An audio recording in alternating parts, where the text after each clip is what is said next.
What's up, guys? It's MB Boxing, and I just finished up watching Joseph Parker versus Derek Chisora 2, and this was a 12-rounder in the heavyweight division, and this fight was Saturday, December 18th, from the AO Arena in Manchester, England, and this fight was broadcasted on the Zone, and in this fight, Joseph Parker was able to get a unanimous decision victory over Derek Chisora. I personally scored this bout 118 to 107 in favor of Joseph Parker.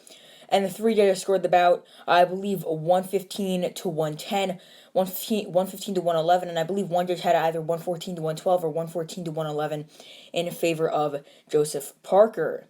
So, Parker scored 3 knockdowns in this fight, and I just thought he just dictated the pace, landed the better shots in total. But this was an excellent fight, very fun to watch.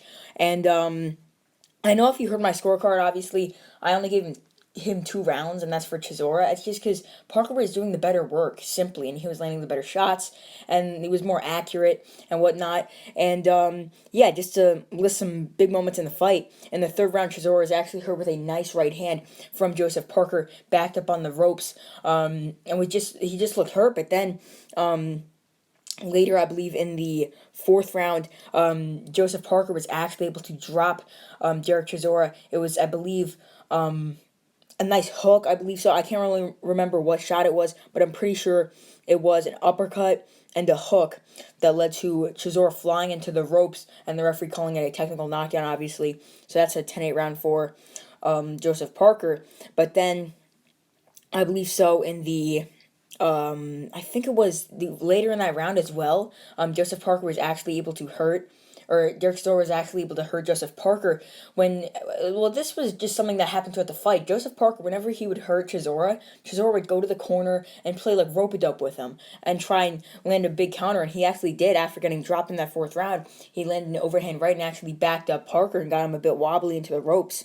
But then in the seventh round, I believe so, Joseph Parker was also able to drop Derek Chisora again, and he was just able to hurt him on numerous occasions.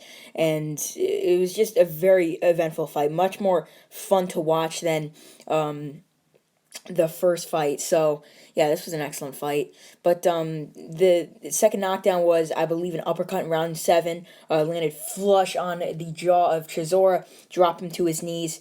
Yeah, that was a brutal shot right there. And then right after that, I believe in round 8, I think it was, or maybe round 9, somewhere around there. Correct me if I'm wrong in the comments, that there was another knockdown. I think it was round 8. It was an uppercut and sort of a push, it looked like, but it really looked like the uppercut landed flush, and then the push was just barely anything. It looked like the uppercut was full force.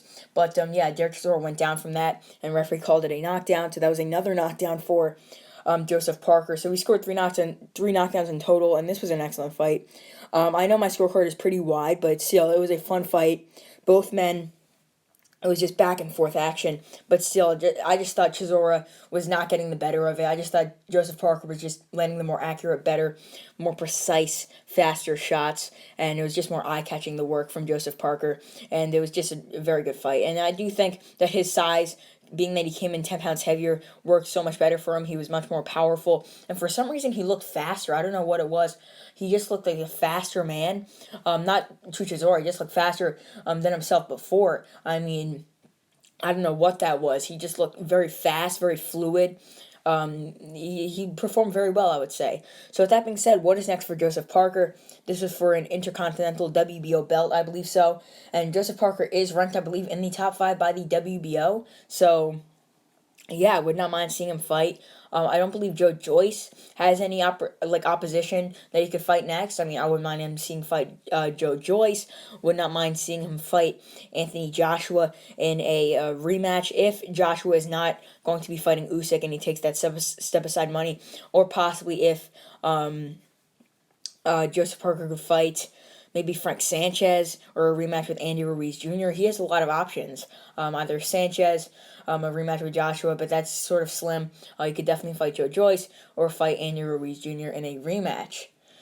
But for Derek Chisora, I honestly do not know what's next for him. It's either retirement, even though he's proved that he's a world-class heavyweight, still top 15, maybe just outside it, in my opinion. I know Boxer had him like number 7 and coming into this fight. I don't think he's that high, even though all his losses are literally to guys who were in the top 15. When you take a look at his resume, he's legitimately only lost to fighters who were top 15 or top 10 at the time of them fighting. So, I mean, just props to him for just fighting everyone and not just turning back or ducking anybody, as people would say today. But, yeah, I mean, Derek Chisora, he's had a great career. I know he's got 12 losses, but he's an excellent fighter. Still could beat a lot of guys in the top 15, top 20, around there. So, yeah, I honestly don't know what's next for him. Maybe fighting someone in the top 20, top 15, maybe retiring. Who knows? He's got a decent amount of options that are set for him, and he's still a pretty good heavyweight fighter.